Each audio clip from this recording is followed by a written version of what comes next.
السلام علیکم ورحمۃ اللہ، بسم اللہ الرحمن الرحیم، الحمد للہ رب العالمین والصلاة والسلام علی رسولہ الامین، اما بعد۔ محترم مسلمان دینی بہنوں بھائیوں اور غیر مسلم بھی جو بھی میری ان ویڈیوز کو دیکھے گا، صدر مشرف سابقہ صدر پاکستان اور ریٹائرڈ آرمی چیف بھی، ان کے جو فیصلہ ہوا ان کے اوپر جو دیا گیا ایک اسپیشل کورٹ کی طرف سے، اس کے کچھ پہلوؤں پر میں دو پہلے ریکارڈنگز کروا چکا ہوں۔ تو اگر آپ یہ ریکارڈنگ دیکھ رہے ہیں، اگر کسی کو یہ جاننا ہے کہ انٹرنیشنل کمیونٹی کا، لوگوں کا، پبلک کا اس پہ کیا ری ایکشن ہوا، وہ یا اسلامی لحاظ سے جو یہ بات تھی کہ اس کی جو اگر سزا ایگزیکیوٹ ہو جاتی ہے یا وہ مردہ حالت میں بھی کہیں ملتے ہیں تو ان کو لٹکا دیا جائے 3 دن کے لیے، اس پہلو کے اوپر میں نے بات کی، میں نے اور باقی کسی موضوع پہ بات نہیں کی۔ اب میں تیسرا موضوع جو ہے نا اس پر، وہ ہے بہت ہی امپورٹنٹ ایشو، اور وہ ہے اس میں ہمارے 2 ارباب اختیار جو ہے نا، بلکہ 3 گروہ، سب سے پہلے حکمران، ہمارے رولرز، نمبر 2 ہماری عدلیہ جوڈیشری، اور نمبر 3 سب سے اہم پوزیشن جو ہیں ہمارے علماء۔ دیکھیں جی، سب سے پہلے حکمران جو ہے نا، اس کو اسلامی شریعت نے بہت زیادہ اختیارات دے رکھے ہیں حکمران کو، ایک مسلمان حکمران کو، اور خاص طور پہ وہ حکمران جو بائی فورس نہ آیا ہو، اس کو کسی نہ کسی طرح سے عوامی حمایت ہو، اور ضروری نہیں کہ اس کے ساتھ پوری کی پوری 99.9% پبلک ہو، اس کے ساتھ اگر ایک بہت بڑی تعداد میں لوگوں کی رائے شامل ہے تو اس کو بینگ اے خلیفہ آف مسلمز، خلیفہ ہمارے ہاں ٹرم استعمال ہوتی رہی ہے 6-7 صدیوں تک، یہ عثمانی خلافت سے پہلے تک حکمران کو ہی کہتے ہیں، رولر کو کہا جاتا ہے، جو ایک کے بعد دوسرا آتا ہے، خلف بعد میں آنے والا ایک کو سکسیڈ کرتا ہے جو۔ اچھا، تو یہ اس کے ہمارے پاس دیکھیں خلفائے راشدین جو ہیں نا، ان کے وقت سے بہت ساری دلیلیں ملتی ہیں، کیونکہ بہت سارے لوگ جو ہیں وہ اس وقت کی جو حکومت ہے، عمران خان صاحب کی حکومت، اس کو کرٹیسائز کر رہے ہیں کہ جی انہوں نے سٹے آرڈر لیا، انہوں نے کورٹ سے کہا کہ فیصلہ جلدی اس کا بھی نہ وہ کیا جائے، یعنی اناؤنس نہ کیا جائے، ٹھیک ہے نا، تو وہ اس پر رکوانا چاہ رہے تھے، اور عدلیہ پش کر رہی تھی کہ ہم نے جو ہے اس فیصلہ دینا ہے، کوئی جلدی ڈالی جا رہی تھی، جو بھی وجوہات تھی، میں کسی کی نیتوں پہ حملے نہیں یہاں کرنے بیٹھا ہوا، میں آپ کو صرف اس ویڈیو میں خاص طور سے اس موضوع کے اسلامی پہلوؤں کی طرف توجہ دلانا چاہتا ہوں کہ اسلام کیا کہتا ہے، اور یہ ریکارڈنگ ہو سکتا ہے 5 سے 10 منٹ تک چلی جائے، طوالت ہوگی، مگر موضوعات انتہائی اہمیت کے حامل ہیں۔ تو آپ کو میں صرف یہ بتاتا چلوں کہ فی الوقت میں آپ کو صرف اتنا بتاؤں گا کہ ویسٹرن ڈیموکریسیز میں جو پریزیڈینشل فارم آف گورنمنٹ ہے نا، جیسے یہاں پر ہے امریکہ میں، وہ اس میں ایک ڈپارٹمنٹ ہے وائٹ ہاؤس کا، جس میں صدر اور اس کی کیبنٹ کے لوگ، صدر اپنی کیبنٹ خود چنتا ہے، ٹھیک ہے، اور دوسری طرف جوڈیشری ہوتی ہے، اور تیسری طرف ہوتا ہے ہاؤس آف ریپریزنٹیٹیوز، جس کو کانگریس اور سینٹ عام زبان میں کہا جاتا ہے۔ یہ 3 وہ باڈیز ہیں جو ایک دوسرے پہ چیکس اینڈ بیلنسز رکھتی ہیں، پیرالل بھی کام کرتی ہیں، کسی ایک کو بھی ایبسولوٹ پاور نہیں دی جاتی۔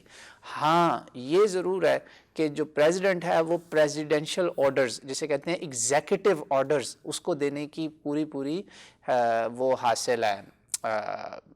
اتھارٹی، یعنی اس کو اختیار ہے، اور وہ دیتا ہے۔ آپ کو یاد ہوگا آج سے تقریباً 3 سال پہلے 2016 دسمبر کا واقعہ ہے، پریزیڈنٹ ٹرمپ نے جیسے ہی حلف اٹھایا، جنوری میں ان کا حلف تھا، میرے خیال جنوری کے آخر میں یا فروری میں، انہوں نے فوراً پہلا آرڈر یہ دیا، ٹریول بین لگایا، جس کو پھر عدالت نے چیلنج کیا اور اس کو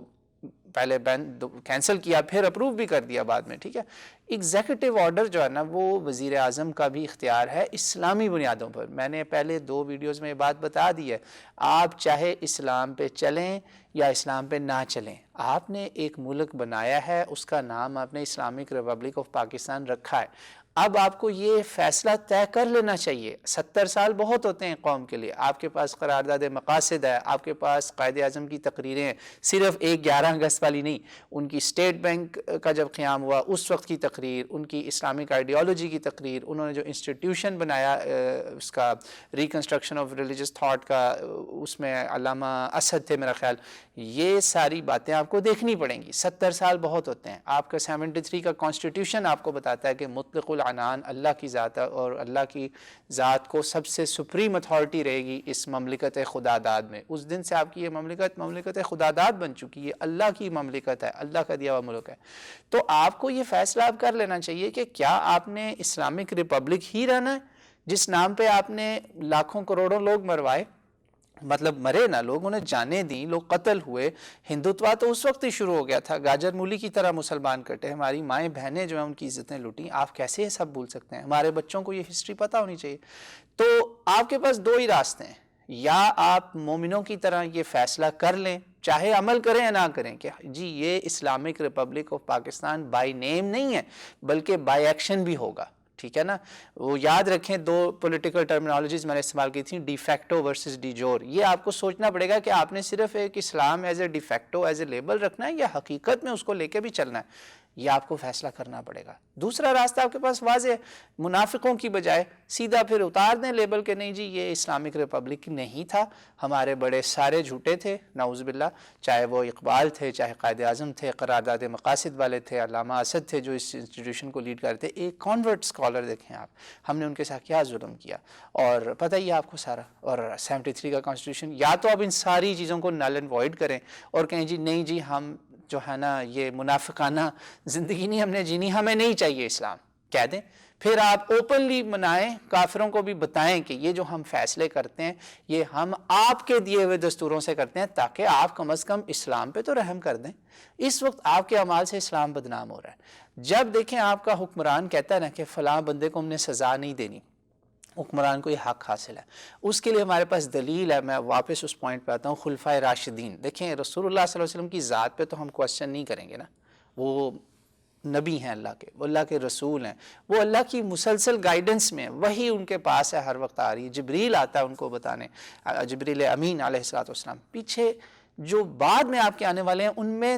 پہلے 30 سال کی حکومت جو ہے نا اس پہ تو صادق مہر ہے،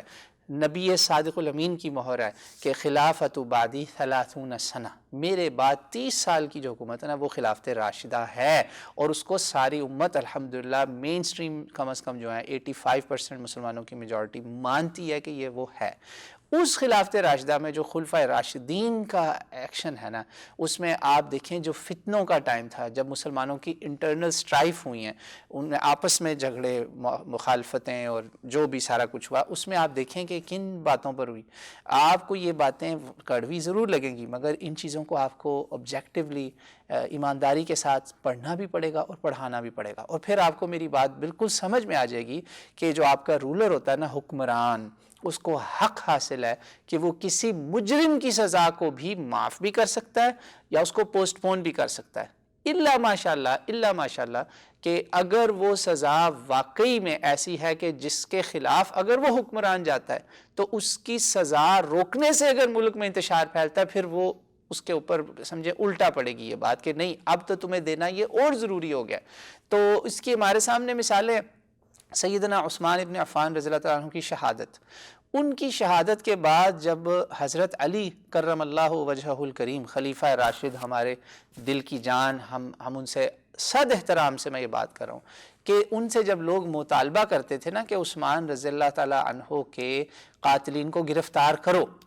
تو حضرت علی یہی پلی لیتے تھے کہ بھائی وہاں پر تو ملکوں کے ملک باغی ہوئے ہیں، کوئی ایک آدمی ہو تو میں پکڑوں نا، کس کو میں پکڑوں؟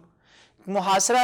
کس نے نہیں کیا؟ احتجاج کرنے والے بعض دفعہ پالیسی ڈس ایگریمنٹ پہ تو اپنے دوست بھی تھے، اپنے ساتھی بھی تھے، آپ کے اپنے کو ورکرز جسے کہتے ہیں، خود صحابہ کرام آپس میں، یہ تو ان کو جمہوریت اللہ کے نبی نے سکھائی، اسلامک ریپبلک تو آپ کی رسول اللہ نے اسٹیبلش کی ہوئی ہے کہ اسلامی جمہوریت، جو اسلامی جمہور کا اصول، کہ جمہور جو ہے نا یہ ہماری فقہ میں لفظ استعمال ہوتا ہے کہ جمہور یہ کہتا ہے، علماء کا جمہور یہ کہتا ہے، علماء کی بڑی جماعت یہ کہتی ہے، group of majority of scholars agree upon this۔ تو یہ لفظ جمہور تو ہمارا تھا، تو اس جمہور کے سامنے رکھتے ہوئے خلیفہ کو اختیار حاصل ہے کہ اگر وہ جائز بھی سزا ہے اس کو وہ ڈیلے بھی کر سکتا ہے، پوسٹ پون بھی کر سکتا ہے، کیونکہ انتشار کا مسئلہ ہے۔ اگر مثال دیتا ہوں، اکبر خان بگٹی، ان کا واقعہ آپ کو پتہ ہے، ان کے قتل سے پہلے ہماری فوج پر بلوچستان پہ وہ ظلم، وہ مسئلے نہیں ہوئے تھے جو ان کے قتل کے بعد ہوئے، ان کی موت کے بعد ہوئے، جو بھی آپ اس کو کہہ لیں۔ بھائی اگر آپ کے اس وقت کے حکمران کہتے کہ نہیں بھائی اگر ہم نے بگٹی کی جان لی تو ایسا نہ ہو کہ ملک ٹوٹ جائے، بھلے بگٹی لاکھ برا ہی صحیح، تو ان کو اس کا حق حاصل ہے۔ یہ خلیفہ کا اختیار بہت زیادہ ہوتا ہے، مگر انفارچونیٹلی ہمارے ہاں وزیر اعظم اور خلیفہ جو ہے نا وہ بالکل بے حیثیت آدمی ہے، اس کے پاس اختیارات نہیں ہیں، وہ ایک ڈمی بن کے رہ چکا ہے۔ خاص طور سے یہ جو آپ نے ادھار لی ہے نا اوروں کے طریقے، جس میں یو کے کی جو جمہوریت ہے، یونائٹڈ کنگڈم کی یا یورپین ڈیموکریسی، یہ تو بالکل ہی نا صاف میں بتا رہا ہوں کہ یہ اٹ کین ناٹ فنکشن، کم از کم اس معاشرے میں جہاں انتہا کی کرپشن ہو، انتہا کا جھوٹ ہو، وہاں یہ نہیں چلے گی۔ یہ ہو گیا پہلا گروپ۔ تو وزیر اعظم کا اس سزا کو ڈیلے کروانا، رکوانا مصلحتاً، وہ یہ نہیں کہہ رہے تھے کہ چھوڑ دو، وہ صرف رکوا رہے تھے، اس وقت ان کو حق حاصل تھا، شریعت ان کو یہ حق دیتی ہے، اور میں نے خلفائے راشدین کی مثال آپ کے سامنے رکھی ہے، یہاں تک کہ اپنے خلاف بھی بولنے والوں کو حضرت علی کرم اللہ وجہہ الکریم معاف کر دیتے تھے۔ وجہہ، یہ بھی اکثر لوگ غلط بولتے ہیں، کرم اللہ وجہہ بول دیتے ہیں، یہ اصل میں لفظ ہے کرم اللہ وجہہ، اور الکریم بھی آگے آتا ہے کہ اللہ نے ان کے چہرہ مبارک پہ خاص کرم کیا، نور اللہ نے ان کو عطا کیا، نور بصیرت تھا۔ تو ان کے سامنے لوگ ان کو کئی بار کہتے تھے تمہیں ہم مار دیں گے، تم کافر ہو، تمہیں قتل کر دیں گے۔ یہ خارجی لوگ، ماڈرن ٹرم میں صحیح اصلی دہشت گرد، مسلمانوں میں پہلی ٹیررزم کی بنیاد خارجیوں نے رکھی تھی، مسلمانوں کو کاٹنے مارنے والی۔ تو ان لوگوں نے جب حضرت علی کو دھمکیاں دینی تو صحابہ کرام بولتے تھے کہ امیر المومنین لٹکائیں ان کو۔ آپ نے کہا نہیں،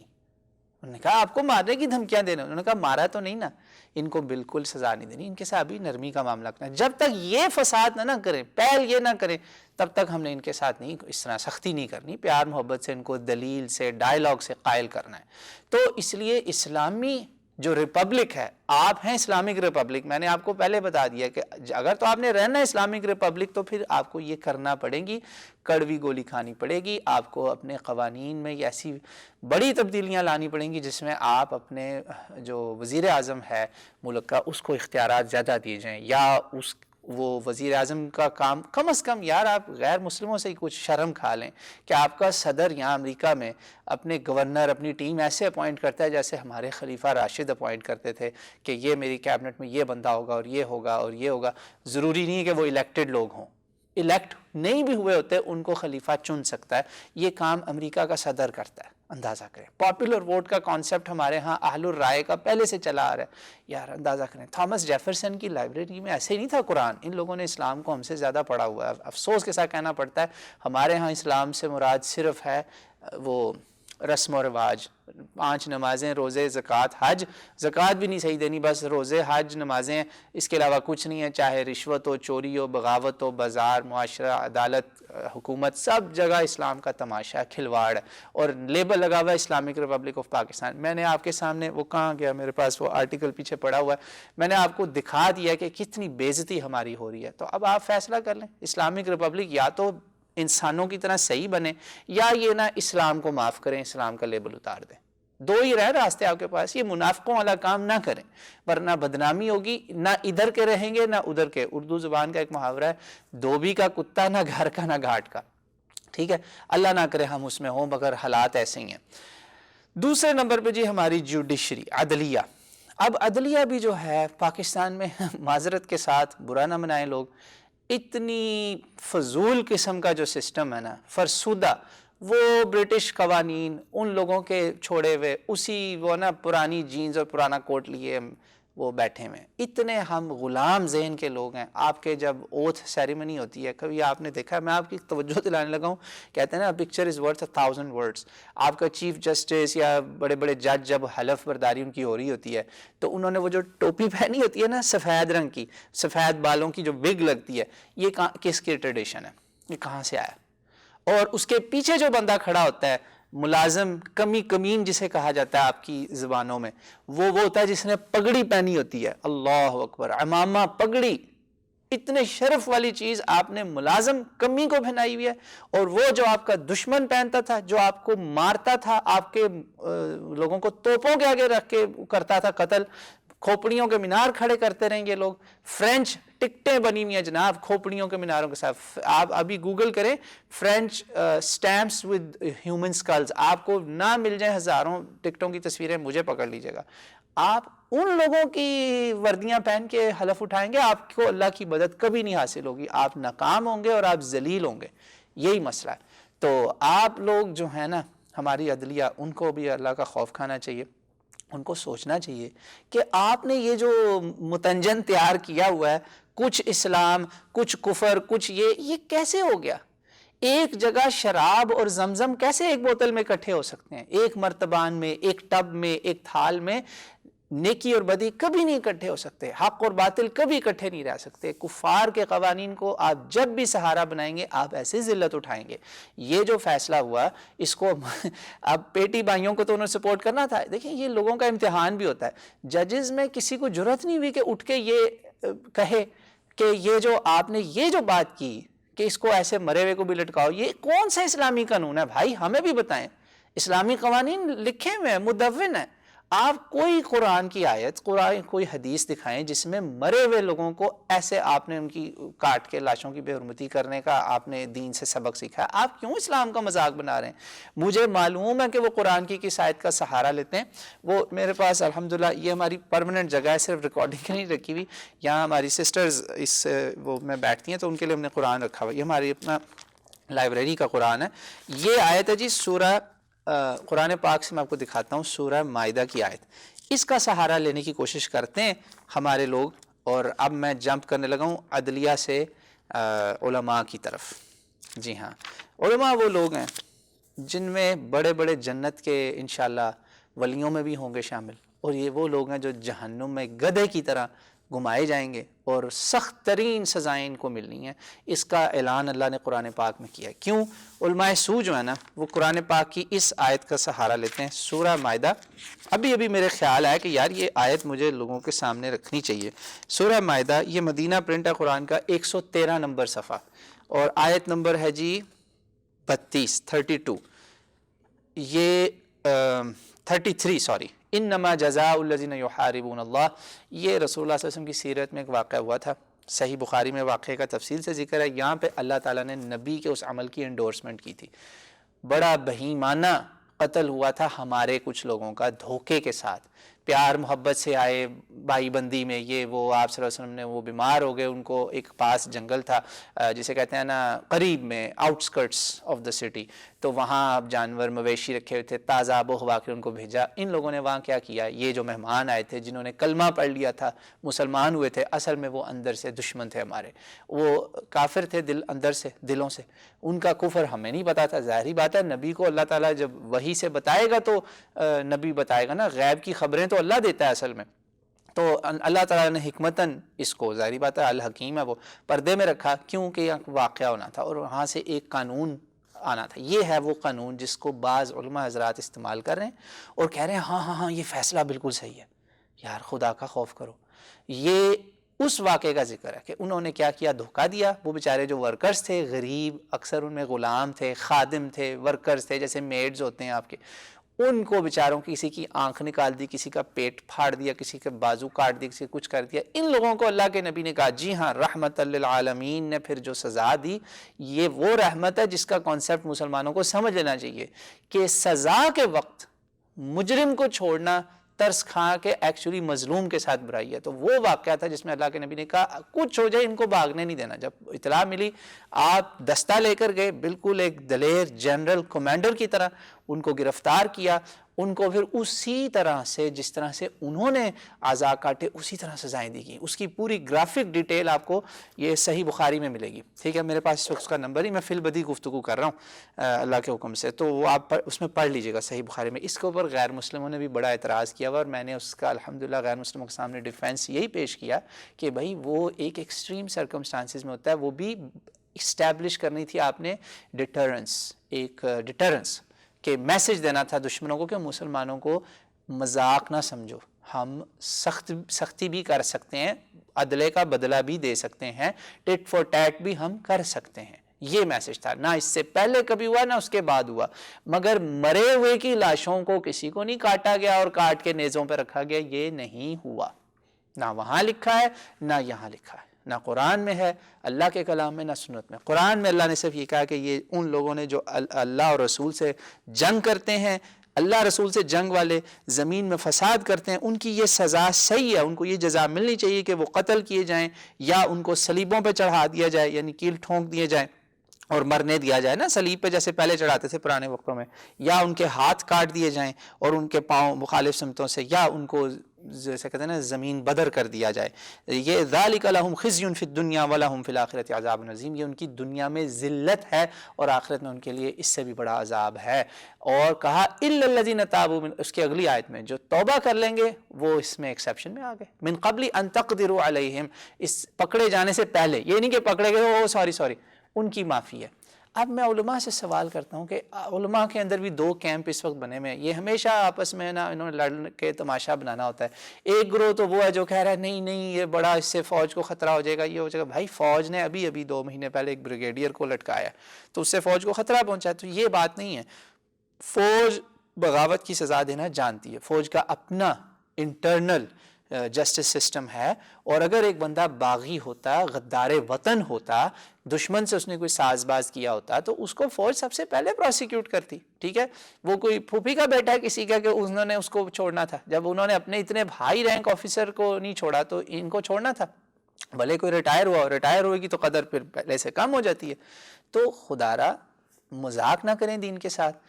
اس کو بغاوت اور غداری، چلو بغاوت کا بھی لفظ آپ لگا دیتے، غداری کا مطلب زیادہ دنیا یہی سمجھتی کہ ایک بندہ دشمن ہے ملک کا، وہ ملک کا مخالف ہے، ملک کو توڑنا چاہتا ہے۔ یار ٹھیک ہے، میرے فیصلے ایسے ہو سکتے ہیں کہ جس سے ملک ٹوٹنے کا خطرہ ہو، میرے فیصلے ایسے ہو سکتے ہیں جس سے مسلمانوں میں آپس میں انارکی تفرقہ پھیلے، میرے اوپر آپ قتل کا الزام لگا سکتے ہیں کہ میں نے جی جامعہ افسا میں لوگ مار دیے، میرے پہ آپ بگٹی کے قتل کا مقدمہ لگا سکتے ہیں کہ جی میں نے ایک بندہ قتل کیا، یہ مقدمے چلتے نا تو بات سمجھ میں آتی تھی۔ مگر اگر آپ میری نیت پہ حملہ کرتے ہیں کہ میں اندر سے میں غدار ہوں، یار آپ نے اس کے لیے صرف قرآن کو ایک نا مذاق بنا کے سہارا نہ لیں، اس کے لیے آپ کو بہت زیادہ ثبوت چاہیے۔ ایون اگر آپ نے وہ کیسز، میں یقین مانے میں کبھی بھی اس چیز کے حق میں نہ بولتا یا خلاف نہ بولتا، اگر یہ فیصلے ہوئے ہوتے وہ جو کسی بلوچ لیڈر کا جو قتل ہے یا جامعہ حفصہ کا یا اور اس طرح کے واقعات جس میں بہت سارے لوگوں کی جانیں گئیں، سلالہ پوسٹ پہ حملہ ہوا، آپ کے ملک کے اندر سے ہی ڈرون اڑتے تھے، آپ کے اپنے فوجی اس میں مارے گئے 100 سے زیادہ، اسی طرح اور بھی بڑے بڑے واقعات ہیں، آپ اس میں یہ مقدمہ کر سکتے ہیں کہ بھئی آپ کے فیصلوں کی وجہ سے یہ رزلٹ ہوا۔ آپ کسی کو یہ تو نہیں کہہ سکتے کہ تم غدار وطن ہو، اس کے لیے ثبوت لائیں نا کہ کسی نے بیٹھ کے فیصلہ کیا ہو کہ ہاں میں نے اس ملک کو توڑنا ہے۔ تو علماء کو تھوڑا خیال کرنا چاہیے، یا تو اس معاملے میں رہیں چپ، سیدھی بات ہے، یا اس میں اگر انہوں نے اس کی فیور میں بولنا ہے تو آپ کو اس کے لیے بھی ثبوت بہت بڑے لانے پڑیں گے، یا خلاف بولنا ہے اس کے لیے بھی بہت بڑے ثبوت لانے پڑیں گے۔ تو یاد رکھیں علماء اسلام کو اس ایسے معاملات میں اپنے تعصبات کو سائڈ پہ رکھنا چاہیے، اور میں قرآن پاک کی اس آیت کو آپ کے سامنے رکھوں گا جس کو ہارورڈ لا اسکول میں، ہارورڈ امریکہ کی یونیورسٹی میں یہ آیت جو ہے نا وہاں پہ ان کے جگہ جگہ وہاں پہ چسپاں ہے، یہ آیت ڈسپلے پر ہے، یہ آیت انصاف ہے جو ہمارے حکمران، عدلیہ اور علماء سب کو اس آیت پہ عمل کرنا چاہیے۔ قرآن پاک میں 2 جگہ آیت آئی، سورہ نساء میں بھی اور سورہ مائدہ میں بھی۔ اللہ تعالیٰ فرماتے ہیں، جس کا نمبر ہم انشاءاللہ ڈال دیں گے جب اس کو اپلوڈ کریں گے، 2 جگہ ہے، 5ویں سپارے کے آخر میں اور 6ٹھے سپارے کے شروع میں، کہ اے ایمان والو قائم ہو جاؤ انصاف کے اوپر، اللہ کے لیے گواہ بن جاؤ، چاہے وہ تمہارے خلاف ہو، عدل و انصاف جسٹس، یا تمہارے والدین کے خلاف جاتا ہو، یا تمہارے رشتہ داروں کے خلاف، یا اقربا کوئی بھی تمہارے دوست یار کسی کے بھی خلاف جاتا ہو، اپنی ذات سے لے کر کسی بھی پیارے آپ کے محبوب عزیز شخص کے خلاف ہو، آپ نے عدل و انصاف کو نہیں چھوڑنا۔ اور اللہ تعالیٰ سورہ مائدہ میں ایک اور بڑی زبردست وارننگ ہمیں دیتے ہیں، وَلَا يَجْرِمَنَّكُمْ شَنَآنُ قَوْمٍ عَلَىٰ أَلَّا تَعْدِلُوا، یہ ہمارے علماء کے اوپر جاتی بات، اور کچھ عدلیہ والوں کے اوپر بھی، آپ کا بھی ان سے چل رہا نا مخاصمہ پرانا، اعدلوا هو اقرب للتقوی، اللہ نے کہا کسی کی دشمنی، کسی قوم کی یا فرد کی دشمنی، وہ ایسا نہ ہو کہ اس کی وجہ سے تم انصاف میں کوئی بے ایمانی کر دو، نہ عدل کرو، یہی تقوی کے قریب تر چیز ہے، احسن ترین کام عدل ہے، انصاف ہے، اس کا دامن نہ چھوڑنا اور اللہ سے ڈرنا،